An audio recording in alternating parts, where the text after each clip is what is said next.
Matam amagi warini yamna ingna sikna panba leibak ama leirame. Mafamdugi miyoy ayamba lau singu tauraga sel tanduna imung manung punanaba honajaramme. Adubu kum amadi laibak thibani. Laibak aduda nong ka hena susilakpana ising isaw thoktuna lau uriba pumnamag mang takpa haibadu oiramme. Hena phibam soklibadi laibak adugi sidaida leiba thombagi imungni. Mahaki nupi sanarai amadi masanupa sahi tara subada ngairiba makhoi ahum khakta leijaba imungni. Adubu thorakliba mahausagi akaiba sida kham thengna waba haibabu nongmagi sara ani phauba ningthina saba ngamlamde. Nongmagi numit amadani masanupa hemba mahai sangda mahi tamba chatnabagi sem saba loreduna segaiba lari khaw ama yalaga mamagi manakta sangsilaklamme. Ima ai larik tamba chatlage thenglagani manam nambiro. Ngasai makhai manglan amada lairamba sanarai haujikta masagi khonjel taraga wakhal laklammi nokphet tawna masagi makhut paiduna tapna sikpi aduga makokta manam nambiraga masagi nungsiraba maithongbu nanbiduna hairaklammi. Isasidi horen ozana taklakpasingdo ningthina tagadabani ko ngausinaba yade. Asomna hemba mapadasu chatlukhi ke hairamlaga harau harau song songduna chatkre.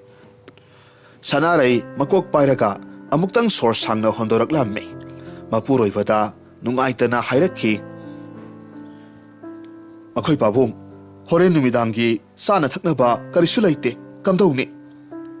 Khara leirambadusu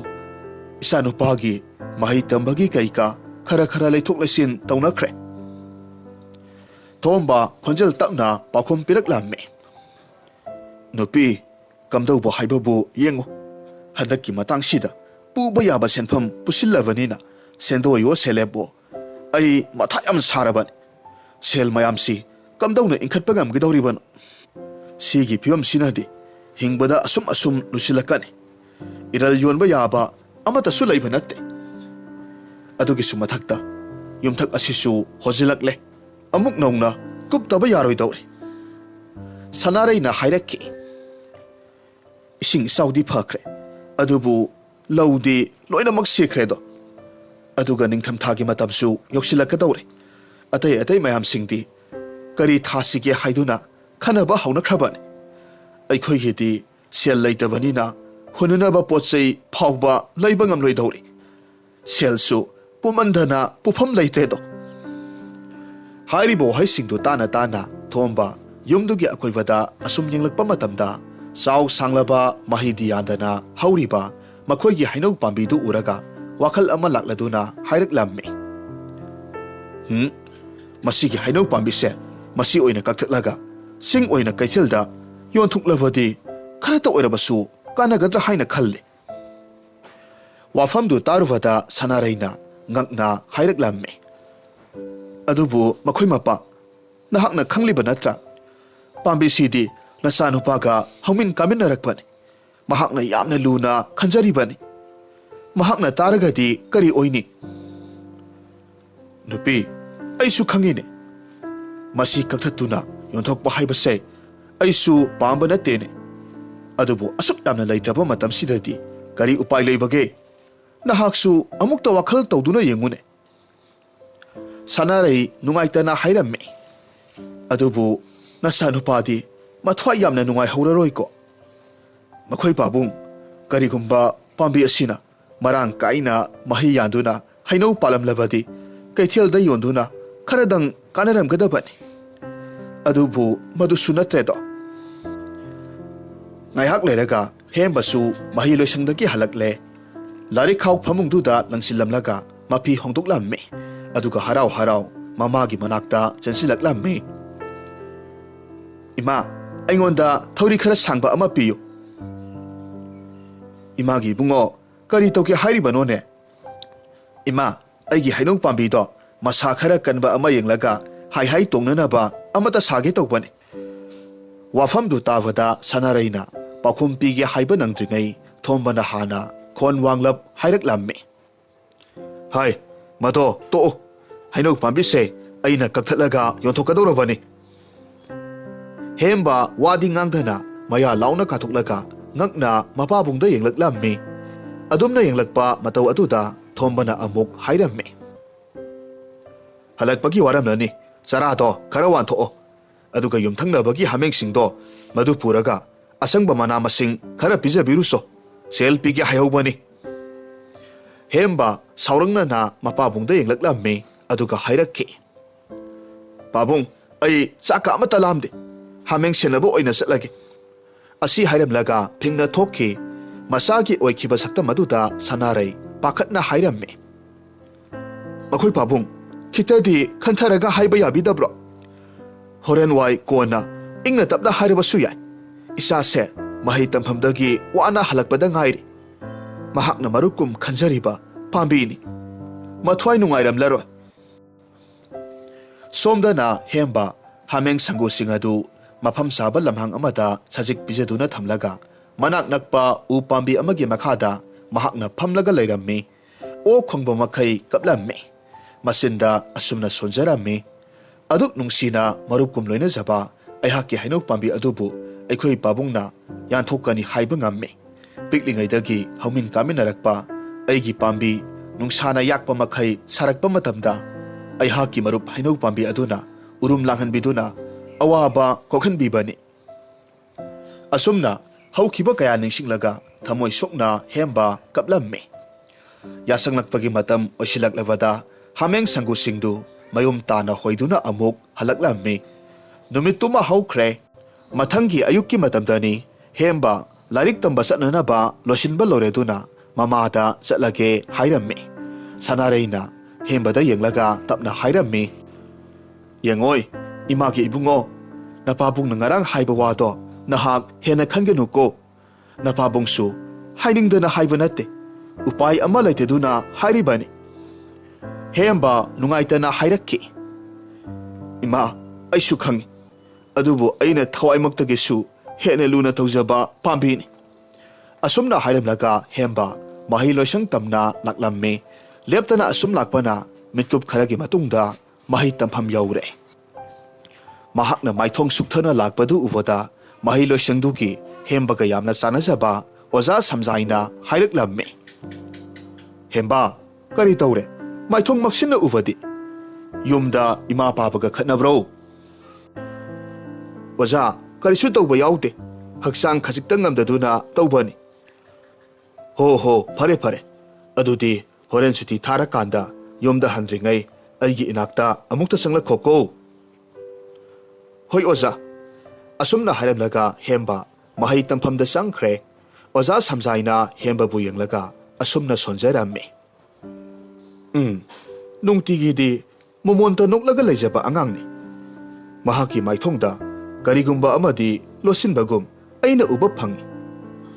kari nungaitaba thokdokpo thoknaba janone ai soidana khangdoktaba yade somdana thomba mangolda payasi duna leiringai khanghaudana ina khunba ibomsa laklammi aduga saungna hairakki hai thomba ngasidi pidaba sungya yararo ngahandagi ngasi hayeng haidana chontharaklibase matam kaya koire thomba tawromliba thabaktu leplammi aduga hairakki khuraibungo aihaksu leijamandadana tawbani pibadi aihaksu pininglibani aduda upai ama leitadana tawjabani khuraibungo ngaibiba matam khajiktanga yengbiro handakti lawsing ubasu yarani haiduna pau tanare masibu hek yarabadi soidana khuraibungo gido singdoksarage ibomsa khon wanglapna hairakki hera nungai khireda thomba law ubada thasinduna aibu tatki wahaina themlaklibase kayadi koire handak muksu laibak thidana ising isau amuk tholaklabadi mathangi phawba ngairo hairakke doribra tanza aduda sanaraisu makok khumduna thoraklammi aduga hairakki khuraibungo aikhoise upai lemandadana tawjabani aikhoibu nungsibiduna matam kharadangdi ngaibikho lau singu tawraga hingjabani atopa sinphamsu hana paihodavana aikhoi yamna ware nongmagi sarasi phawba yamna wana sase khurai bungugi senphamdo yamna de pithokningi ꯑꯗꯨꯕꯨ ꯎꯄꯥꯏ ꯂꯩꯇꯗꯨꯅ ꯇꯧꯕꯅꯤ ꯑꯃꯨꯛꯇꯗꯤ ꯅꯨꯡꯁꯤꯕꯤꯗꯨꯅ ꯍꯟꯗꯛ ꯃꯇꯥꯡꯁꯤꯃꯗꯤ ꯋꯥꯔꯧꯕꯤꯅꯨ ꯏꯕꯣꯝꯆꯥ ꯁꯥꯎꯅ ꯊꯣꯝꯕ ꯑꯃꯗꯤ ꯁꯥꯅꯔꯩꯗ ꯌꯦꯡꯂꯒ ꯍꯥꯏꯔꯛꯈꯤ ꯐꯔꯦ ꯐꯔꯦ ꯍꯟꯗꯛ ꯃꯨꯛꯇꯪꯗꯤ ꯌꯦꯡꯕꯤꯔꯒꯦ ꯃꯁꯤꯗꯁꯨ ꯉꯝꯗꯕ ꯊꯣꯛꯂꯕꯗꯤ ꯏꯕꯣꯝꯆꯥ ꯑꯩꯕꯨ ꯐꯠꯇꯦ ꯍꯥꯏꯒꯅꯨꯀꯣ ꯑꯁꯨꯝꯅ ꯍꯥꯏꯔꯝꯂꯒ ꯐꯤꯡꯅ ꯊꯣꯛꯈ꯭ꯔꯦ ꯊꯣꯝꯕ ꯃꯀꯣꯛ ꯄꯥꯏꯔꯒ ꯋꯥꯈꯜ ꯋꯥꯅ ꯂꯩꯃꯥꯏꯗ ꯐꯝꯊꯔꯛꯂꯝꯃꯤ ꯁꯥꯅꯔꯩꯅ ꯅꯨꯡꯉꯥꯏꯇꯅ ꯃꯄꯨꯔꯣꯏꯕꯕꯨ ꯌꯦꯡꯂꯒ ꯍꯥꯏꯔꯛꯂꯝꯃꯤ ꯃꯈꯣꯏ ꯄꯥꯕꯨꯡ ꯑꯁꯨꯝꯅ ꯃꯤꯅꯣꯛ ꯃꯩꯁꯥ ꯃꯔꯛꯇ ꯍꯤꯡꯒꯗꯕꯒꯤ ꯁꯔꯨꯛ ꯑꯩꯈꯣꯏ ꯑꯍꯨꯝ ꯄꯨꯟꯅ ꯍꯨ ꯆꯥꯗꯨꯅ ꯁꯤꯕꯅ ꯍꯦꯟꯅ ꯐꯔꯦ ꯄꯨꯛꯅꯤꯡ ꯁꯣꯟꯊꯅ ꯍꯥꯏꯔꯛꯂꯤꯕ ꯁꯥꯅꯔꯩꯒꯤ ꯋꯥꯍꯩ ꯇꯥꯕꯗ ꯊꯣꯝꯕꯅ ꯊꯦꯝꯖꯤꯟꯕ ꯑꯣꯏꯅ ꯍꯥꯏꯔꯛꯂꯝꯃꯤ ꯂꯥꯏꯔꯕꯁꯤꯕꯨ ꯑꯩꯈꯣꯏ ꯈꯛꯇ ꯑꯣꯏꯒꯗ꯭ꯔꯅꯦ ꯑꯩꯈꯣꯏꯗꯤ ꯂꯩꯅꯅꯕ ꯌꯨꯝ ꯂꯩꯔꯤꯕꯁꯤꯗꯤ ꯀꯅꯥꯒꯨꯝꯕ ꯈꯔꯗꯤ ꯃꯌꯨꯝ ꯃꯀꯩ ꯐꯥꯎꯕ ꯂꯩꯇꯗꯨꯅ ꯂꯝꯕꯤ ꯁꯣꯔꯣꯛꯇ ꯑꯍꯤꯡ ꯌꯥꯇꯥꯕ ꯌꯥꯎꯔꯤꯕꯅꯤ ꯄꯨꯟꯁꯤ ꯈꯣꯡꯆꯠꯅꯤ ꯑꯃꯨꯛꯅ ꯀꯞꯀꯅꯤ ꯑꯃꯨꯛ ꯅꯣꯛꯀꯅꯤ ꯍꯣꯠꯅꯗꯨꯅ ꯌꯦꯡꯈꯤꯁꯤ ꯀꯔꯤꯒꯤ ꯑꯗꯨꯛ ꯄꯨꯛꯅꯤꯡ ꯁꯣꯟꯊꯔꯤꯕꯅꯣ ꯇꯟꯖꯥ ꯑꯗꯨꯗ ꯊꯣꯝꯕꯒꯤ ꯃꯇꯥꯎ ꯈꯣꯝꯕ ꯂꯥꯛꯂꯝꯃꯤ ꯑꯗꯨꯒ ꯍꯥꯏꯔꯝꯃꯤ ꯏꯇꯥꯎ ꯏꯇꯥꯎ ꯅꯈꯣꯏ ꯅꯇꯩ ꯅꯅꯥꯎꯗꯤ ꯀꯞꯃꯤꯟꯅꯗꯅ ꯂꯩꯔꯕ ꯀꯥꯟꯅꯗꯦ ꯑꯗꯨꯝꯅ ꯂꯩꯕꯅ ꯀꯥꯟꯅꯔꯣꯏ ꯎꯃꯪꯗ ꯆꯠꯁꯤ ꯆꯥꯕ ꯌꯥꯕ ꯀꯔꯤ ꯀꯔꯤꯅꯣ ꯍꯦꯛꯇ ꯊꯤꯔꯨꯁꯤ ꯈꯣꯝꯕꯒꯤ ꯋꯥꯍꯩ ꯑꯗꯨꯗ ꯋꯥꯈꯜ ꯋꯥꯔꯨꯔꯕ ꯑꯅꯤꯗꯨ ꯅꯣꯛꯐꯦꯠ ꯇꯧꯅ ꯊꯣꯝꯕꯅ ꯍꯥꯏꯔꯛꯈꯤ ꯏꯇꯥꯎ ꯐꯔꯦ ꯅꯍꯥꯛ ꯂꯥꯛꯄ ꯌꯥꯝꯅ ꯐꯔꯦ ꯑꯩꯁꯨ ꯅꯈꯣꯏꯗ ꯂꯥꯛꯂꯒ ꯁꯨꯕ ꯌꯥꯕ ꯀꯔꯤ ꯀꯔꯤ ꯊꯕꯛ ꯂꯩꯕꯒꯦ ꯍꯥꯏꯗꯨꯅ ꯈꯟꯅꯒꯦ ꯈꯜꯂꯝꯕꯅꯤ ꯉꯥꯏꯍꯥꯛ ꯂꯩꯔꯝꯈꯣ ꯑꯩ ꯏꯃꯨꯡꯗꯒꯤ ꯈꯥꯎ ꯑꯃꯠꯇ ꯂꯧꯊꯣꯛꯂꯨꯈꯤꯒꯦ ꯑꯁꯨꯝꯅ ꯍꯥꯏꯔꯝꯂꯒ ꯏꯃꯨꯡ ꯆꯪꯈ꯭ꯔꯦ ꯃꯤꯠꯀꯨꯞ ꯈꯔꯒꯤ ꯃꯇꯨꯡꯗ ꯈꯥꯎ ꯃꯆꯥ ꯑꯃ ꯄꯨꯔꯗꯨꯅ ꯃꯈꯣꯏ ꯎꯃꯪ ꯃꯥꯏꯀꯩ ꯄꯥꯡꯈꯤ ꯑꯃꯔꯣꯝꯗꯅ ꯃꯍꯩ ꯇꯝꯐꯝꯗ ꯁꯨꯇꯤ ꯊꯥꯔꯗꯨꯅ ꯍꯦꯝꯕ ꯃꯍꯥꯛꯀꯤ ꯑꯣꯖꯥ ꯁꯝꯖꯥꯏꯒꯤ ꯀꯥꯗ ꯆꯪꯂꯛꯂꯝꯃꯤ ꯁꯝꯖꯥꯏ ꯐꯝꯂꯒ ꯆꯥ ꯊꯛꯇꯨꯅ ꯂꯩꯔꯝꯕꯅꯤ ꯑꯗꯨꯕꯨ ꯍꯦꯝꯕ ꯆꯪꯂꯛꯄ ꯎꯕꯗ ꯍꯥꯏꯔꯛꯂꯝꯃꯤ ꯂꯥꯛꯑꯣ ꯂꯥꯛꯑꯣ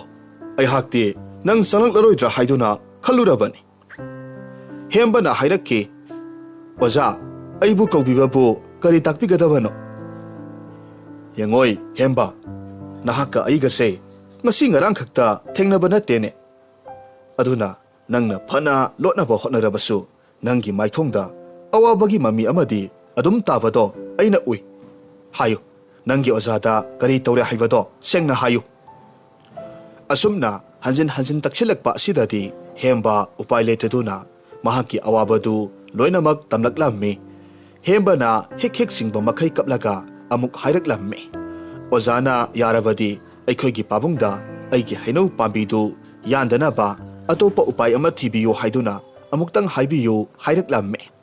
ꯁꯝꯖꯥꯏꯅ ꯍꯦꯝꯕꯕꯨ ꯅꯨꯡꯁꯤꯅ ꯀꯣꯟꯕꯤꯔꯒ ꯑꯁꯨꯝꯅ ꯊꯦꯝꯖꯤꯟꯕꯤꯔꯛꯂꯝꯃꯤ ꯐꯔꯦꯁꯦ ꯐꯔꯦꯁꯦ ꯑꯣꯖꯥꯅ ꯁꯣꯏꯗꯅ ꯂꯝꯕꯤ ꯑꯃ ꯊꯤꯗꯨꯅ ꯅꯍꯥꯛꯀꯤ ꯃꯔꯨꯞ ꯑꯣꯏꯔꯤꯕ ꯄꯥꯝꯕꯤꯗꯣ ꯍꯤꯡꯍꯟꯒꯦꯁꯦ ꯃꯊꯪꯒꯤ ꯅꯨꯃꯤꯠꯇꯅꯤ ꯃꯍꯩ ꯇꯝꯕ ꯂꯣꯏꯔꯗꯨꯅ ꯍꯦꯝꯕꯅ ꯊꯣꯔꯛꯄ ꯃꯇꯝꯗ ꯃꯍꯥꯛꯀꯤ ꯑꯣꯖꯥ ꯁꯝꯖꯥꯏꯒꯤ ꯃꯅꯥꯛꯇ ꯆꯪꯁꯤꯜꯂꯛꯂꯝꯃꯤ ꯑꯗꯨꯒ ꯍꯪꯂꯝꯃꯤ ꯑꯣꯖꯥ ꯄꯥꯕꯨꯡꯗ ꯉꯔꯥꯡꯒꯤ ꯋꯥꯍꯩꯗꯣ ꯑꯃꯨꯛꯇ ꯍꯥꯏꯕꯤꯕ ꯌꯥꯒꯗ꯭ꯔꯥ ꯁꯝꯖꯥꯏꯅ ꯅꯣꯛꯐꯦꯠ ꯇꯧꯅ ꯍꯦꯝꯕꯒꯤ ꯃꯀꯣꯛꯇ ꯅꯨꯡꯁꯤꯅ ꯅꯥꯟꯊꯕꯤꯔꯒ ꯍꯥꯏꯔꯛꯂꯝꯃꯤ ꯍꯦꯝꯕ ꯃꯗꯨ ꯍꯥꯏꯔꯕꯁꯨ ꯌꯥꯔꯒꯅꯤ ꯌꯦꯡꯉꯣꯏ ꯅꯍꯥꯛ ꯍꯌꯦꯡꯗꯒꯤꯗꯤ ꯑꯩꯒꯤ ꯌꯨꯝꯗ ꯂꯩꯕ ꯂꯩꯀꯣꯜ ꯑꯗꯨꯗ ꯂꯩ ꯆꯥꯔ ꯊꯥꯕ ꯑꯗꯨꯒ ꯂꯩꯁꯤꯡ ꯌꯦꯡꯁꯤꯟꯕꯒꯤ ꯊꯕꯛ ꯇꯧꯔꯣ ꯑꯩꯅ ꯁꯣꯏꯗꯅ ꯊꯥ ꯈꯨꯗꯤꯡꯒꯤ ꯅꯍꯥꯛꯀꯤ ꯂꯨꯄꯥ 10 ꯄꯤꯗꯧꯔꯤꯕꯅꯤ ꯅꯨꯃꯤꯗꯥꯡ ꯋꯥꯏꯔꯝ ꯉꯥꯏꯍꯥꯛꯇꯅꯤ ꯑꯋꯥꯕ ꯊꯕꯛꯁꯨ ꯅꯠꯇꯦ ꯃꯗꯨ ꯑꯣꯏꯔꯕꯗꯤ ꯅꯍꯥꯛꯀꯤ ꯄꯥꯕꯨꯡꯅ ꯍꯩꯅꯧ ꯄꯥꯝꯕꯤꯗꯣ ꯀꯛꯊꯠꯂꯔꯣꯏ ꯃꯔꯝꯗꯤ ꯅꯍꯥꯛꯁꯨ ꯏꯃꯥ ꯄꯥꯕꯒꯤ ꯃꯇꯦꯡ ꯄꯥꯡꯂꯕꯅꯤꯅ ꯍꯦꯝꯕꯅ ꯍꯥꯏꯔꯛꯂꯝꯃꯤ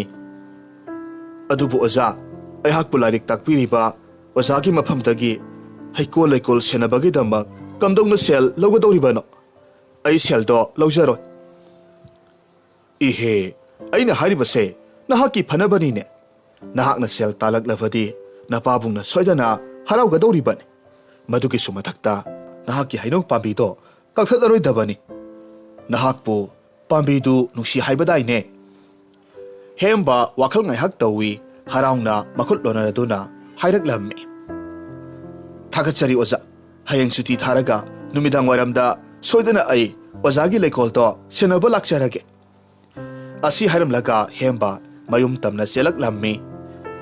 ꯁꯣꯔ ꯊꯕꯦꯠ ꯊꯕꯦꯠ ꯍꯣꯜꯂꯒ ꯃꯃꯥꯕꯨ ꯀꯣꯏꯊꯤ ꯊꯤꯔꯝꯃꯤ ꯁꯅꯥꯔꯩꯁꯨ ꯃꯆꯥꯅ ꯀꯧꯔꯤꯕꯗꯨ ꯇꯥꯔꯗꯨꯅ ꯌꯦꯅꯈꯥꯔꯣꯝꯗꯒꯤ ꯊꯣꯔꯛꯂꯒ ꯍꯥꯏꯔꯝꯃꯤ ꯍꯦꯝꯕꯥ ꯀꯔꯤ ꯇꯧꯔꯨꯕꯒꯦ ꯅꯍꯥꯛꯄꯨ ꯑꯗꯨꯛ ꯄꯥꯈꯠꯅ ꯆꯦꯜꯂꯛꯂꯤꯕꯗꯨꯕꯣ ꯍꯦꯝꯕ ꯍꯔꯥꯎꯅ ꯃꯍꯥꯛꯀꯤ ꯑꯣꯖꯥ ꯁꯝꯖꯥꯏꯅ ꯍꯥꯏꯔꯛꯈꯤꯕ ꯄꯨꯝꯅꯃꯛ ꯑꯃꯠꯇ ꯆꯤꯊꯗꯅ ꯇꯝꯂꯝꯃꯤ ꯑꯗꯨꯒ ꯍꯥꯏꯔꯛꯈꯤ ꯏꯃꯥ ꯄꯥꯕ ꯍꯧꯖꯤꯛꯇꯤ ꯑꯩꯅꯁꯨ ꯁꯦꯜ ꯇꯥꯜꯂꯒꯗꯕꯅꯤꯅ ꯑꯩꯈꯣꯏꯒꯤ ꯍꯩꯅꯧ ꯄꯥꯝꯕꯤꯁꯦ ꯀꯛꯊꯠꯂꯒꯨꯝꯁꯤꯀꯣ ꯃꯆꯥꯒꯤ ꯑꯗꯨꯛ ꯂꯨꯅ ꯈꯟꯖꯕ ꯃꯇꯧ ꯑꯗꯨꯗ ꯁꯅꯥꯔꯩ ꯑꯃꯗꯤ ꯊꯣꯝꯕ ꯅꯨꯡꯉꯥꯏꯇꯅ ꯌꯦꯡꯅꯩ ꯑꯗꯨꯕꯨ ꯑꯋꯥꯕ ꯄꯨꯝꯅꯃꯛ ꯂꯣꯠꯁꯤꯜꯂꯒ ꯁꯅꯥꯔꯩꯅ ꯍꯦꯝꯕꯒꯤ ꯃꯁꯝꯗꯨ ꯅꯥꯟꯊꯕꯤꯔꯒ ꯍꯥꯏꯔꯝꯃꯤ ꯀꯛꯊꯠꯂꯔꯣꯏꯒꯦ ꯏꯆꯥꯅ ꯑꯁꯨꯛ ꯐꯖꯅ ꯍꯥꯏꯔꯕ ꯑꯁꯤꯗꯕꯨ ꯀꯛꯈꯤꯒꯗ꯭ꯔꯣ ꯊꯣꯝꯕꯁꯨ ꯑꯁꯨꯝꯅ ꯈꯨꯝꯂꯛꯂꯝꯃꯤ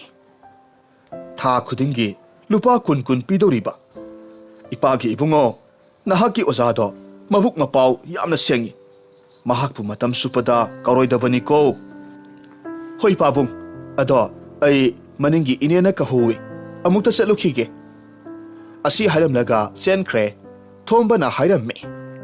ꯃꯃꯥ ꯃꯍꯥꯛꯅ ꯑꯣꯖꯥ ꯍꯥꯏꯔꯤꯕꯁꯦ ꯁꯝꯖꯥꯏ ꯁꯣꯏꯗꯅ ꯑꯣꯏꯔꯝꯒꯅꯤ ꯅꯆꯥꯅꯨꯄꯥꯅ ꯃꯊ꯭ꯋꯥꯏ ꯅꯨꯡꯉꯥꯏꯇꯕ ꯎꯔꯒ ꯋꯥꯈꯜ ꯃꯨꯟꯅ ꯈꯜꯂꯕ ꯃꯇꯨꯡꯗ ꯂꯩꯀꯣꯜ ꯁꯦꯟꯅꯕꯒꯤ ꯅꯃꯥꯗ ꯊꯕꯛ ꯄꯤꯔꯛꯄ ꯑꯣꯏꯔꯤꯅꯤ ꯃꯗꯨꯒꯤ ꯑꯣꯖꯥꯗꯣ ꯑꯣꯟꯊꯣꯛꯅꯁꯨ ꯃꯕꯨꯛ ꯐꯈ꯭ꯔꯦ ꯑꯩꯅ ꯉꯁꯥꯏ ꯀꯩꯊꯦꯜꯗ ꯁꯤꯡꯃꯣꯟ ꯑꯃ ꯌꯣꯟꯒꯦ ꯍꯣꯠꯅꯕꯕꯨ ꯁꯦꯜ ꯈꯖꯤꯛꯇꯪ ꯄꯤꯒꯦ ꯍꯥꯏꯔꯛꯄꯗ ꯃꯊꯥ ꯁꯥꯈꯤꯕꯅꯤ ꯑꯗꯨꯕꯨ ꯊꯥ ꯈꯨꯗꯤꯡꯒꯤ ꯂꯨꯄꯥ 10 ꯐꯪꯒꯗꯧꯕ ꯑꯃ ꯂꯩꯔꯕꯅꯤꯅ ꯈꯔꯗꯤ ꯁꯥꯐꯔꯅꯤꯗꯅ ꯑꯁꯨꯝꯅ ꯅꯨꯃꯤꯠ ꯑꯁꯤꯗꯒꯤ ꯍꯧꯅ ꯍꯦꯝꯕ ꯁꯝꯖꯥꯏꯒꯤ ꯂꯩꯀꯣꯜ ꯁꯦꯟꯅꯕꯒꯤ ꯊꯕꯛ ꯇꯧꯔꯝꯃꯤ ꯇꯞꯅ ꯇꯞꯅ ꯅꯤꯡꯊꯝꯊꯥꯒꯤ ꯃꯇꯝꯁꯨ ꯌꯧꯁꯤꯜꯂꯛꯂꯝꯃꯤ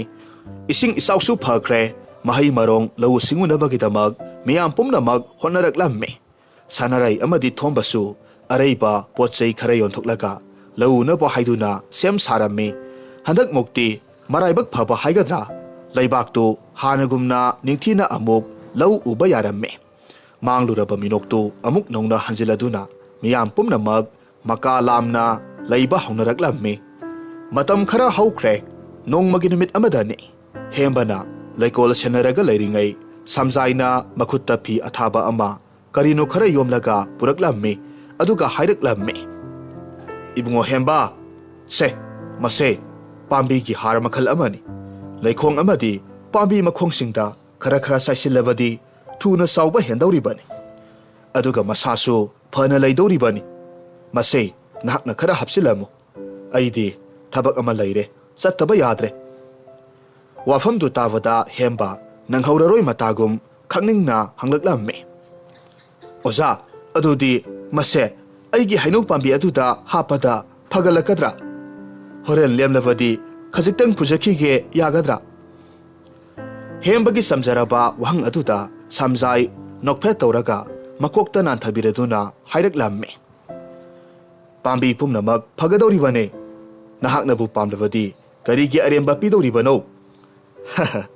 ꯍꯣꯔꯦꯟ ꯅꯍꯥꯛꯅ ꯌꯨꯝꯗ ꯍꯜꯂꯝꯗꯥꯏꯗ ꯑꯩꯒꯤ ꯌꯦꯅꯈꯥꯗ ꯕꯣꯔꯥ ꯑꯉꯧꯕꯗ ꯌꯥꯎꯔꯤꯕꯗꯣ ꯃꯗꯨ ꯍꯥꯔꯅꯤ ꯃꯗꯨꯗꯒꯤ ꯍꯦꯛꯇ ꯅꯍꯥꯛꯅ ꯄꯦꯟꯗ꯭ꯔꯤꯕ ꯃꯈꯩ ꯐꯤꯁꯤꯗ ꯌꯣꯝꯂꯒ ꯄꯨꯖꯈꯣ ꯑꯣꯖꯥꯅ ꯑꯌꯥꯕ ꯄꯤꯔꯕꯅꯤꯀꯣ ꯐꯔꯦ ꯑꯩ ꯆꯠꯂꯦ ꯍꯥꯏꯔꯤꯕ ꯅꯨꯃꯤꯠ ꯑꯁꯤꯗꯒꯤ ꯍꯧꯅ ꯍꯦꯝꯕꯅ ꯂꯩꯀꯣꯜ ꯁꯦꯟꯅꯕ ꯂꯣꯏꯔꯒ ꯍꯥꯔ ꯈꯔ ꯄꯨꯔꯛꯂꯗꯨꯅ ꯃꯍꯥꯛꯀꯤ ꯍꯩꯅꯧ ꯄꯥꯝꯕꯤ ꯑꯗꯨꯒꯤ ꯃꯈꯣꯡꯗ ꯍꯥꯞꯄꯤꯔꯝꯃꯤ ꯑꯁꯨꯝꯅ ꯃꯇꯝ ꯈꯔ ꯍꯧꯈꯤ ꯆꯠꯂꯤꯕ ꯀꯨꯝ ꯑꯗꯨꯃꯗꯤ ꯅꯣꯡꯁꯤꯡ ꯃꯇꯝ ꯆꯥꯅ ꯆꯨꯕꯅ ꯃꯅꯥ ꯃꯁꯤꯡ ꯑꯃꯗꯤ ꯂꯧꯎ ꯁꯤꯡꯎꯕꯒꯤ ꯊꯕꯛ ꯌꯥꯝꯅ ꯐꯔꯝꯃꯤ ꯅꯤꯡꯊꯤꯖꯔꯕ ꯂꯧꯕꯨꯛꯁꯤꯡꯗꯨ ꯎꯕꯗ ꯊꯕꯛ ꯁꯨꯕ ꯂꯣꯏꯔꯗꯨꯅ ꯃꯌꯨꯝꯗ ꯍꯜꯂꯒꯦ ꯍꯥꯏꯗꯨꯅ ꯀꯥꯔꯛꯂꯕ ꯁꯅꯥꯔꯩ ꯑꯃꯗꯤ ꯊꯣꯝꯕ ꯍꯥꯏꯐꯦꯠ ꯂꯦꯞꯂꯒ ꯃꯣꯃꯣꯟ ꯅꯣꯛꯂꯗꯨꯅ ꯑꯁꯨꯝꯅ ꯁꯣꯜꯂꯝꯃꯤ ꯍꯥꯏ ꯅꯨꯄꯤ ꯑꯁꯨꯝꯅ ꯑꯣꯏꯔꯛꯀꯅꯤ ꯊꯥꯖꯕ꯭ꯔꯥ ꯄꯨꯟꯁꯤꯁꯦ ꯍꯥꯟꯅꯅ ꯍꯤꯡꯕꯒꯤ ꯑꯁꯥ ꯑꯃꯠꯇ ꯂꯩꯕ ꯅꯠꯇꯦ ꯃꯤꯀꯨꯞ ꯈꯨꯗꯤꯡꯒꯤ ꯁꯤꯅꯤꯡꯕ ꯄꯣꯛꯈꯤꯕꯅꯤ ꯃꯤꯠꯀꯨꯞ ꯀꯥꯡꯗꯅ ꯁꯦꯜ ꯊꯧꯕ ꯂꯥꯛꯄꯒꯤ ꯃꯩꯁꯥ ꯂꯥꯡꯂꯝꯂꯤꯕꯅꯤ ꯉꯝꯂꯔꯣꯏꯗ꯭ꯔꯥ ꯍꯥꯏꯗꯨꯅ ꯑꯍꯤꯡ ꯀꯌꯥ ꯋꯥꯈꯜ ꯋꯥꯗꯨꯅ ꯇꯨꯝꯈꯤꯗꯕ ꯀꯌꯥꯅꯤ ꯑꯗꯨꯕꯨ ꯍꯧꯖꯤꯛꯇꯤ ꯂꯧꯁꯤꯅ ꯐꯒꯠꯂꯛꯄ ꯎꯕꯗ ꯑꯁꯥ ꯑꯃꯗꯤ ꯂꯥꯛꯂꯦꯗꯅ ꯁꯅꯥꯔꯩꯅ ꯈꯨꯝꯃꯤ ꯃꯈꯣꯏ ꯄꯥꯕꯨꯡ ꯍꯣꯠꯄꯨ ꯍꯣꯠꯅꯔꯕꯗꯤ ꯑꯋꯥꯕꯁꯨ ꯈꯥꯡꯕ ꯍꯩꯔꯕꯗꯤ ꯅꯣꯡꯃꯗꯤ ꯍꯥꯏꯕ ꯑꯃ ꯁꯣꯏꯗꯅ ꯂꯥꯛꯀꯅꯤ ꯍꯥꯏꯕꯗꯣ ꯃꯁꯤ ꯑꯣꯏꯔ ꯃꯥꯜꯂꯦ ꯍꯥꯟꯅꯗꯤ ꯂꯧꯕꯨꯛꯁꯤꯡꯁꯦ ꯑꯄꯨꯝ ꯑꯁꯥ ꯏꯁꯤꯡꯅ ꯄꯤꯛ ꯊꯟꯅ ꯅꯤꯛ ꯂꯥꯎꯔꯝꯕꯗꯣ ꯍꯧꯖꯤꯛꯅ ꯑꯁꯪ ꯑꯃꯥꯟ ꯉꯥꯛꯇ ꯉꯥꯏꯈ꯭ꯔꯦ ꯀꯌꯥꯗꯤ ꯌꯦꯡꯕ ꯅꯨꯡꯉꯥꯏꯔꯦ ꯇꯥꯟꯖꯥ ꯑꯗꯨꯗ ꯍꯦꯝꯕꯁꯨ ꯈꯣꯡꯂꯩ ꯌꯥꯡꯅ ꯆꯦꯟꯁꯤꯜꯂꯛꯇꯨꯅ ꯃꯈꯨꯠꯇ ꯄꯥꯏꯔꯛꯂꯤꯕ ꯂꯩ ꯆꯔꯣꯡ ꯑꯗꯨ ꯃꯃꯥ ꯃꯄꯥꯗ ꯍꯔꯥꯎꯅ ꯎꯠꯂꯝꯃꯤ ꯑꯗꯨꯒ ꯍꯥꯏꯔꯛꯈꯤ ꯏꯃꯥ ꯄꯥꯕꯨꯡ ꯌꯦꯡꯉꯨꯇꯨ ꯃꯁꯦ ꯑꯩꯅ ꯁꯦꯟꯅꯕ ꯂꯩꯀꯣꯜꯗꯨꯗꯒꯤ ꯍꯦꯛꯂꯛꯄꯅꯤ ꯑꯁꯨꯝꯅ ꯁꯥꯠꯄ ꯂꯩꯁꯦ ꯃꯁꯤꯅ ꯑꯍꯥꯟꯕꯅꯤ ꯍꯥꯏꯌꯦ ꯐꯖꯗ꯭ꯔꯥ ꯑꯩꯁꯦ ꯂꯩꯀꯣꯜ ꯁꯦꯟꯅꯕ ꯌꯥꯝꯅ ꯍꯩꯇ꯭ꯔꯥ ꯃꯆꯥꯒꯤ ꯃꯃꯣꯟ ꯃꯤꯅꯣꯛ ꯎꯖꯕꯗ ꯃꯈꯣꯏ ꯑꯅꯤ ꯍꯔꯥꯎꯖꯔꯝꯃꯤ ꯁꯅꯥꯔꯩꯅ ꯍꯥꯏꯔꯝꯃꯤ ꯏꯆꯥꯗꯤ ꯁꯅꯥꯅꯤ ꯏꯁꯣꯔꯅ ꯊꯧꯖꯥꯟꯕꯤꯕꯗꯒꯤ ꯅꯍꯥꯛꯅ ꯑꯁꯨꯝꯅ ꯇꯧꯕ ꯉꯝꯖꯔꯤꯕꯅꯤ ꯐꯔꯦ ꯌꯨꯝꯗ ꯍꯜꯂꯁꯤ ꯃꯇꯝ ꯊꯦꯡꯖꯤꯜꯂꯛꯂꯦ ꯑꯁꯨꯝꯅ ꯃꯈꯣꯏ ꯑꯍꯨꯝꯗꯨ ꯃꯌꯨꯝꯗ ꯍꯟꯈ꯭ꯔꯦ ꯑꯣꯖꯥ ꯁꯝꯖꯥꯏꯅ ꯆꯥꯎꯅ ꯃꯇꯦꯡ ꯄꯥꯡꯕꯤꯕꯗꯒꯤ ꯑꯃꯗꯤ ꯃꯈꯣꯏꯅ ꯍꯣꯠꯅꯕ ꯂꯦꯞꯇꯕꯗꯒꯤ ꯅꯣꯡꯃ ꯅꯣꯡꯃꯒꯤ ꯈꯔ ꯁꯥꯐꯔꯛꯇꯨꯅ ꯍꯧꯖꯤꯛꯇꯤ ꯃꯤꯒꯤ ꯁꯦꯜꯁꯨ ꯂꯣꯏꯅ ꯁꯤꯡꯗꯣꯛꯄ ꯉꯝꯂꯦ ꯅꯣꯡꯃꯒꯤ ꯅꯨꯃꯤꯠ ꯑꯃꯗꯅꯤ ꯍꯦꯝꯕ ꯑꯃꯗꯤ ꯃꯍꯥꯛꯀꯤ ꯑꯣꯖꯥ ꯁꯝꯖꯥꯏ ꯂꯩꯀꯣꯜꯗ ꯐꯝꯗꯨꯅ ꯋꯥꯔꯤ ꯁꯥꯟꯅꯔꯒ ꯂꯩꯔꯤꯉꯩ ꯈꯪꯍꯧꯗꯅ ꯃꯍꯩ ꯂꯣꯏꯁꯪ ꯁꯦꯟꯅꯕ ꯆꯥꯎꯕ ꯂꯥꯛꯂꯗꯨꯅ ꯑꯁꯨꯝꯅ ꯍꯥꯏꯔꯛꯈꯤ ꯏꯕꯨꯡꯉꯣ ꯁꯝꯖꯥꯏ ꯁꯦ ꯃꯁꯤꯒꯤ ꯆꯤꯊꯤꯁꯦ ꯅꯐꯝꯗ ꯄꯤꯌꯨ ꯍꯥꯏꯗꯨꯅ ꯃꯤꯁꯛ ꯑꯃꯅ ꯄꯤꯔꯝꯕꯅꯤ ꯋꯥꯍꯩ ꯑꯁꯤꯈꯛ ꯍꯥꯏꯔꯝꯂꯒ ꯆꯥꯎꯕꯗꯤ ꯑꯗꯨꯃꯛ ꯆꯠꯈ꯭ꯔꯦ ꯁꯝꯖꯥꯏ ꯆꯤꯊꯤ ꯑꯗꯨꯗ ꯉꯥꯏꯍꯥꯛ ꯃꯨꯟꯅ ꯌꯦꯡꯉꯤ ꯍꯥꯡꯗꯣꯛꯇꯨꯅ ꯄꯥꯔꯝꯃꯤ ꯄꯥꯕ ꯂꯣꯏꯔꯝꯗꯥꯏꯗꯨꯗ ꯁꯨꯛꯂꯝꯕ ꯃꯥꯏꯊꯣꯡꯗꯨ ꯃꯃꯣꯟ ꯈꯖꯤꯛ ꯇꯧꯔꯛꯂꯦ ꯍꯦꯝꯕꯗꯤ ꯃꯇꯧ ꯑꯗꯨꯗ ꯀꯔꯤ ꯄꯥꯎꯅꯣ ꯈꯪꯅꯤꯡꯕꯅ ꯂꯥꯡꯇꯛꯅꯔꯝꯃꯤ ꯑꯁꯨꯝꯅ ꯈꯟꯗꯨꯅ ꯂꯩꯔꯤꯉꯩ ꯁꯝꯖꯥꯏꯅ ꯍꯦꯝꯕꯗ ꯌꯦꯡꯈꯠꯂꯛꯂꯒ ꯍꯥꯏꯔꯛꯈꯤ ꯍꯦꯝꯕ ꯉꯁꯤꯗꯤ ꯑꯣꯖꯥꯒꯤ ꯈ꯭ꯋꯥꯏꯗꯒꯤ ꯅꯨꯡꯉꯥꯏꯕ ꯅꯨꯃꯤꯠ ꯍꯥꯏꯕꯗꯣ ꯑꯣꯏꯔꯦ ꯑꯩꯅ ꯃꯇꯝ ꯀꯨꯏꯅꯒꯤ ꯃꯃꯥꯡꯗꯒꯤ ꯅꯤꯡꯖꯔꯛꯄ ꯃꯍꯩ ꯂꯣꯏꯁꯪ ꯑꯃ ꯂꯩꯌꯦ ꯃꯗꯨꯗ ꯑꯣꯖꯥ ꯑꯣꯏꯅꯅꯕ ꯄꯥꯎ ꯂꯥꯛꯂꯤꯕꯅꯤ ꯋꯥꯐꯝꯗꯨ ꯇꯥꯔꯨꯕꯗ ꯍꯦꯝꯕꯁꯨ ꯍꯔꯥꯎꯖꯩ ꯑꯗꯨꯕꯨ ꯈꯟꯊꯔꯨꯕ ꯃꯤꯠꯀꯨꯞꯇ ꯅꯣꯛꯂꯝꯕ ꯃꯥꯏꯊꯣꯡꯗꯨ ꯍꯟꯖꯤꯜꯂꯒ ꯅꯨꯡꯉꯥꯏꯇꯅ ꯃꯄꯤ ꯏꯔꯥ ꯆꯦꯜꯂꯗꯨꯅ ꯍꯥꯏꯔꯛꯂꯝꯃꯤ ꯑꯗꯨꯗꯤ ꯑꯣꯖꯥ ꯂꯩꯕꯥꯛꯁꯤ ꯊꯥꯗꯣꯛꯇꯨꯅ ꯆꯠꯈ꯭ꯔꯒꯅꯤꯀꯣ ꯑꯩꯍꯥꯛꯄꯨ ꯂꯥꯏꯔꯤꯛ ꯇꯥꯛꯄꯤꯔꯔꯣꯏꯀꯣ ꯑꯣꯖꯥꯕꯨ ꯃꯤꯠꯀꯨꯞ ꯈꯨꯗꯤꯡ ꯎꯖꯕꯗꯤ ꯐꯪꯂꯔꯣꯏꯀꯣ ꯑꯗꯨꯗꯤ ꯑꯩ ꯌꯥꯝꯅ ꯋꯥꯍꯧꯒꯅꯤꯌꯦ ꯑꯣꯖꯥ ꯑꯗꯨꯝꯅ ꯍꯥꯏꯔꯛꯄ ꯃꯇꯧ ꯑꯗꯨꯗ ꯁꯝꯖꯥꯏ ꯍꯦꯝꯕꯕꯨ ꯅꯨꯡꯁꯤꯅ ꯀꯣꯟꯁꯤꯟꯕꯤꯔꯝꯃꯤ ꯑꯗꯨꯒ ꯍꯥꯏꯔꯝꯃꯤ ꯏꯍꯦ ꯀꯔꯤꯒꯤ ꯀꯞꯂꯤꯕꯅꯣ ꯅꯨꯄꯥꯅꯕꯨ ꯑꯗꯨꯛ ꯄꯥꯡꯗꯕ ꯍꯧꯅꯕ꯭ꯔꯣ ꯑꯣꯖꯥꯁꯨ ꯃꯔꯛ ꯃꯔꯛꯇ ꯅꯅꯥꯛꯇ ꯂꯥꯛꯀꯗꯧꯔꯤꯕꯅꯤ ꯑꯩꯅ ꯂꯝꯗꯝ ꯇꯥꯝꯅ ꯂꯩꯈ꯭ꯔꯕꯁꯨ ꯅꯪꯕꯨꯗꯤ ꯀꯥꯎꯔꯣꯏꯅꯦ ꯃꯊꯪꯒꯤ ꯑꯉꯟꯕ ꯑꯌꯨꯛꯀꯤ ꯃꯇꯝꯗꯅꯤ ꯁꯝꯖꯥꯏ ꯆꯠꯂꯒꯅꯤ ꯍꯥꯏꯕꯒꯤ ꯄꯥꯎꯗꯨ ꯇꯥꯅꯔꯛꯂꯗꯨꯅ ꯃꯍꯥꯛꯄꯨ ꯅꯨꯡꯁꯤꯖꯕ ꯃꯤꯑꯣꯏꯁꯤꯡꯅ ꯂꯥꯛꯂꯝꯃꯤ ꯑꯗꯨꯒ ꯑꯉꯝꯕ ꯈꯨꯗꯣꯜ ꯀꯌꯥ ꯇꯝꯂꯝꯃꯤ ꯃꯌꯥꯝꯗꯨꯒꯤ ꯃꯔꯛꯇ ꯁꯅꯥꯔꯩ ꯑꯃꯁꯨꯡ ꯊꯣꯝꯕꯁꯨ ꯌꯥꯎꯔꯝꯃꯤ ꯍꯦꯝꯕꯗꯤ ꯃꯄꯨꯛꯅꯤꯡ ꯅꯨꯡꯁꯤꯔꯗꯨꯅ ꯄꯪꯀꯞꯇ ꯀꯞꯈ꯭ꯔꯦ ꯁꯅꯥꯔꯩꯅ ꯍꯥꯏꯔꯛꯈꯤ ꯑꯣꯖꯥ ꯏꯕꯨꯡꯉꯣ ꯃꯥꯏ ꯄꯥꯛꯄꯗ ꯑꯣꯏꯕꯤꯌꯨꯀꯣ ꯅꯍꯥꯛꯀꯤ ꯇꯧꯕꯤꯃꯜ ꯄꯨꯟꯁꯤ ꯆꯨꯞꯄꯒꯤ ꯀꯥꯎꯖꯔꯣꯏ ꯋꯥꯈꯜ ꯋꯥꯔꯕ ꯏꯆꯥꯁꯦ ꯅꯍꯥꯛꯅ ꯊꯦꯡꯈꯥꯡ ꯀꯌꯥꯗ ꯄꯨꯛꯅꯤꯡ ꯊꯧꯒꯠꯄꯤꯗꯨꯅ ꯂꯥꯛꯄꯤꯕꯅꯤ ꯑꯁꯨꯝꯅ ꯋꯥꯔꯤ ꯋꯥꯇꯥꯏ ꯉꯥꯏꯍꯥꯛ ꯁꯥꯟꯅꯔꯕ ꯃꯇꯨꯡ ꯁꯟ ꯒꯥꯔꯤꯁꯨ ꯂꯥꯛꯂꯦ ꯁꯝꯖꯥꯏꯅ ꯇꯣꯡꯈꯠꯇ꯭ꯔꯤꯉꯩ ꯀꯞꯇꯨꯅ ꯂꯩꯔꯤꯕ ꯍꯦꯝꯕꯗ ꯆꯪꯁꯤꯜꯂꯛꯂꯒ ꯃꯄꯤ ꯇꯩꯊꯣꯛꯄꯤꯗꯨꯅ ꯍꯥꯏꯔꯛꯂꯝꯃꯤ ꯁꯝꯖꯥꯏ ꯑꯗꯨꯝꯅ ꯀꯞꯇꯨꯅ ꯂꯩꯔꯕꯗꯤ ꯑꯣꯖꯥꯗꯤ ꯀꯝꯗꯧꯅ ꯍꯔꯥꯎꯅ ꯆꯠꯀꯗꯧꯔꯤꯕꯅꯣ ꯑꯣꯖꯥꯅ ꯉꯁꯤ ꯆꯠꯈ꯭ꯔꯕꯁꯨ ꯅꯍꯥꯛꯇꯤ ꯑꯐꯕ ꯁꯥꯇ꯭ꯔ ꯑꯃ ꯑꯣꯏꯔꯛꯀꯗꯕꯅꯤꯀꯣ ꯅꯍꯥꯛꯅ ꯃꯥꯏ ꯄꯥꯛꯄ ꯃꯤꯁꯛ ꯑꯃ ꯑꯣꯏꯅ ꯑꯣꯖꯥꯒꯤ ꯃꯥꯡꯗ ꯂꯦꯞꯄꯗꯣ ꯑꯩꯅ ꯌꯦꯡꯕ ꯄꯥꯝꯃꯤ ꯍꯦꯝꯕ ꯀꯞꯄ ꯂꯦꯞꯂꯦ ꯍꯥꯏꯕꯕꯨ ꯃꯈꯣꯜ ꯇꯅꯤꯛ ꯇꯅꯤꯛꯅ ꯑꯁꯨꯝꯅ ꯄꯥꯎꯈꯨꯝ ꯄꯤꯔꯛꯂꯝꯃꯤ ꯑꯣꯖꯥꯒꯤ ꯋꯥꯍꯩ ꯄꯨꯟꯁꯤꯅ ꯂꯩꯔꯤꯕ ꯃꯈꯩ ꯀꯥꯎꯔꯔꯣꯏ ꯑꯩꯍꯥꯛ ꯀꯞꯂꯔꯣꯏ ꯑꯁꯨꯝꯅ ꯍꯥꯏꯗꯨꯅ ꯀꯞꯅꯣꯛ ꯇꯧꯔꯒ ꯁꯝꯖꯥꯏꯒꯤ ꯃꯈꯨꯠ ꯑꯗꯨꯕꯨ ꯆꯦꯠꯅ ꯄꯥꯏꯁꯤꯜꯂꯤ ꯉꯥꯏꯍꯥꯛ ꯑꯁꯨꯝꯅ ꯂꯩꯔꯝꯂꯒ ꯁꯝꯖꯥꯏ ꯁꯟ ꯒꯥꯔꯤꯗ ꯇꯣꯡꯈꯠꯈ꯭ꯔꯦ ꯑꯗꯨꯒ ꯑꯔꯣꯏꯕ ꯑꯣꯏꯅ ꯆꯠꯂꯨꯈꯤꯒꯦ ꯍꯥꯏꯕꯒꯨꯝ ꯃꯣꯃꯣꯟ ꯅꯣꯛꯂꯗꯨꯅ ꯃꯈꯨꯠ ꯍꯥꯏꯔꯝꯂꯒ ꯑꯗꯨꯃꯛ ꯃꯃꯤ ꯁꯥꯝꯈ꯭ꯔꯦ ꯁꯅꯥꯔꯩ ꯑꯃꯗꯤ ꯊꯣꯝꯕꯅ ꯍꯦꯝꯕꯕꯨ ꯃꯈꯨꯠ ꯁꯝꯗꯨꯅ ꯌꯨꯝ ꯐꯥꯎꯕ ꯂꯥꯛꯂꯝꯃꯤ ꯃꯌꯨꯝ ꯍꯦꯛ ꯌꯧꯕꯒ ꯃꯍꯥꯛꯀꯤ ꯊꯋꯥꯏ ꯑꯣꯏꯔꯤꯕ ꯍꯩꯅꯧ ꯄꯥꯝꯕꯤꯗꯨꯒꯤ ꯃꯅꯥꯛ ꯅꯛꯅ ꯆꯪꯁꯤꯜꯂꯛꯂꯒ ꯍꯥꯏꯔꯛꯂꯝꯃꯤ ꯏꯃꯥ ꯌꯦꯡꯉꯨꯇꯨ ꯑꯩꯍꯥꯛꯀꯤ ꯍꯩꯅꯧ ꯄꯥꯝꯕꯤꯁꯦ ꯑꯣꯖꯥ ꯆꯠꯈ꯭ꯔꯦ ꯍꯥꯏꯕ ꯈꯪꯕꯒꯤꯔ ꯀꯔꯤꯅꯣ ꯃꯄꯤ ꯁꯤꯟꯊꯔꯗꯨꯅ ꯀꯞꯂꯤꯕ ꯃꯥꯜꯂꯦ ꯁꯅꯥꯔꯩꯅ ꯃꯃꯣꯟ ꯃꯤꯅꯣꯛ ꯇꯧꯔꯒ ꯍꯥꯏꯔꯛꯂꯝꯃꯤ ꯏꯆꯥꯊꯣꯏꯕ ꯃꯗꯨꯗꯤ ꯄꯤꯔꯥꯡ ꯅꯠꯇꯤꯌꯦ ꯅꯍꯥꯛꯀꯤ ꯍꯩꯅꯧ ꯄꯥꯝꯕꯤꯁꯦ ꯃꯇꯝ ꯀꯨꯏꯔꯕꯒꯤ ꯇꯨꯡꯗ ꯑꯍꯥꯟꯕ ꯑꯣꯏꯅ ꯑꯅꯧꯕ ꯃꯌꯣꯜ ꯑꯃ ꯆꯣꯡꯈꯠꯂꯛꯂꯦ ꯑꯁꯪꯕ ꯃꯅꯥ ꯄꯨꯡꯅ ꯍꯧꯔꯛꯂꯦ ꯑꯗꯨꯒ ꯍꯩꯅꯧ ꯃꯄꯥꯜꯁꯨ ꯃꯌꯥꯝ ꯑꯃ ꯁꯥꯔꯤꯕꯁꯦ ꯎꯔꯕ꯭ꯔꯥ ꯁꯣꯏꯗꯅ ꯍꯟꯗꯛꯀꯤ ꯆꯍꯤ ꯑꯁꯤꯗꯤ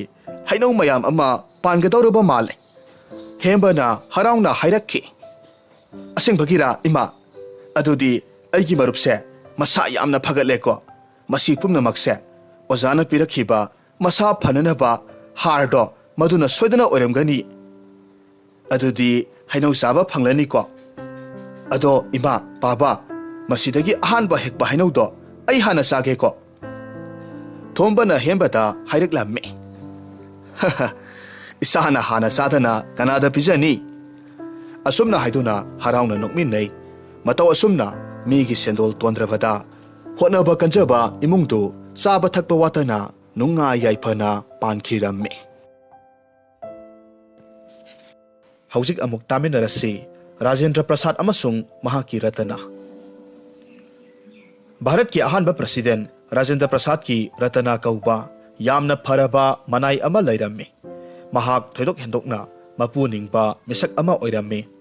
mahakna matam koina mapu bu penanaba seba ningthina tawjaramme nongmadi Ratana bu mahaki ka waisilhallamme Rajendra Prasad na mahaki kalam ama mahaki lairik amagi manungda haptuna thamlamme kalam adu mangonda Mahatma Gandhi na pirakhibani Ratana na mahaki table du singdukpa matamda kalam du leimaida takhiduna masin teklamme maduda Ratana yamna pakhatkhi adubu mahaki maral tu ngakpiyo haiduna mahaki mapuda asumbadu hanna hanna haijaramme maduda Rajendra Prasad yamna sauramme khonjel hauna lauraklamme chathokro nasaktu amuk hanna yengningdre nahakna masin tekhankhiba kalamdu Mahatma Gandhi na aingonda pirakhiba mamal yamna ba khudol amani adudagidi manai aduna mahaka kanaga leiminaraga mahak hingba ngamgani ngakpiyo haiduna mapuda thawai yauna hanna hanna haijaramme adubu mahaki mapuna karimata tabikhidre Rajendra Prasad na Ratana gi masaktu mangonda amuk hanna uhallaganu hairamlaga mapan thokki manai Ratana du upai leitaduna chatki ahingi matamda Ratana bu tanthokibagi wakhaldu asum khantharuraga Rajendra Prasad tumba yakhide manai Ratana bu ningsingtuna ta leikhi mathangi ayuktadi ayuk khudingi Ratana na piramba coffee du yorakhidre mahakna Ratana da chatkhiba labjat adugi maramda munna wakhal khantharaklammi aduga mahaki achauba marasu natabada mapuningba manai adubu tanthokkiba asida mahak mathwai yamna nungairaklamde mahakna mahaki kalambu mafam sana thamgedi haidraga karimata chakchindaba makhai lairik amagi manungda hekta thamjinkhibasi magi maralni haiba khanglakki mahakna Ratanada pau thaki aduga mahakpu laururaga mahakna Ratanada asumna haiki Ratana nahaksi yamna phaba misak amani aina kalam adubu larikki manungda thamlubadu aigi iralni maramaduna aigi hathu ba aranba thabak adugi damak aibu ngakpiyo mahakna Ratana bu magi punsi loidiba phauba leiminasi haiduna haijaramme maramaduna asauba haibasi nungi puknungi phibamdagi lakpani aduga kanagumbana saubu hek saurabadi sauruba matungda soidanamak wagani aduna saubiganu saurige matamda wa nganganu thabak tawbiganu haujik amuk taminarasi apamba amasung pamdaba nongma khungang amada Swami Vivekananda na dharmabu nainaba miyamgi mifam amada wa ngangluraba matungda hailei lalonba nupa amaga yumda halminnaraklamme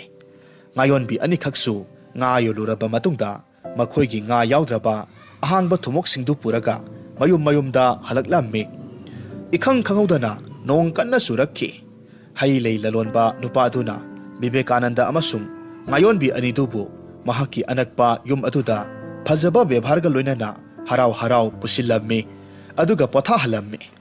mahakna makhoida asamba asa thak pijaraga mahaki angamba seba tawjaki nong suba lepagi asa uraktaba matamda ahing adumadi hailei lalonba nupa adugi yumda lelasi haiduna makhoina khanaki nupi singaduna imungi ka amada hiblamme aduga nupa singaduna mangolda hiblamme Vivekananda ga lei lalonba nupa adugadi Mangol ki kasinda thamliba thumoksing adudagi lakpa ngahing manamdu tabada tumba yakhide nupi ani aduna imungda wari sanabadu makhoina mapaldagi taramme Imungda nupi amana murum solammi. Oh, aidi laising sigi manamna tomba yadre. Aibu karam toksige. Atopa nupi aduna hawgalaklaga hairammi. Phare ita, aisu tomba yadre. Aikhoigi thumuksingdo loksilurasi. Aduga aikhoigi lukhumda thamlasi. Madu oirabadi aikhoi ningthina tumba yaragani. Makhoina mangolda thoraklaga thumuksingdu imungda pusinki. Adudagidi makhoi amasu tumkhul hunna tumthanaki. Vivekanandagi wakhalda asumna khantharammi. Oh, mi haiba jasibu karinone. Masidi potki mahausing amasung magi hainabisingna semba jibane. Aidi ngagi namthiba manam hainadabanina tumba yakhide. Aduga ngagi manam hainabi nupisingduna laigi nungsiba manam hainadabanina tumba yakhide.